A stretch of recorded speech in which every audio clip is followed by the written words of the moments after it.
अस्सलाम वालेकुम दोस्तों, कैसे हैं? तो आज हमारे शहर में दुनिया की सबसे बड़ी जो कश्तियों की रेस है वो होने जा रही है। ये एक कैटेगरी होती है जो हवा के साथ कश्तियाँ चलती हैं। तो अभी कुछ देर बाद ये रेस जो है वो शुरू होगी और ये पूरी दुनिया से लोग जो है इसको देखने आते हैं। इटली का शहर त्रिeste बरकोलाना के नाम से ये मशहूर रेस। अभी मैं आपको दिखाता हूँ कि जो कश्तियाँ हैं वो इस वक्त तकरीबन जो पुराने ज़माने की फ़ौजें होती थी उस तरह का आपको जो है वो नज़र आएगा। तो अभी रेस शुरू नहीं हुई, थोड़ी देर तक रेस शुरू होने वाली है और दूर तक आपको कश्तियाँ नज़र आएंगी। थोड़ा जूम करता हूँ मैं।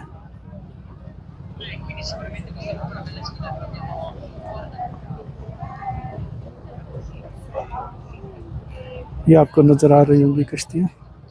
ये दूर तक पता नहीं कितने 100 कश्तियाँ और पूरी दुनिया से लोग जो है वो आते हैं।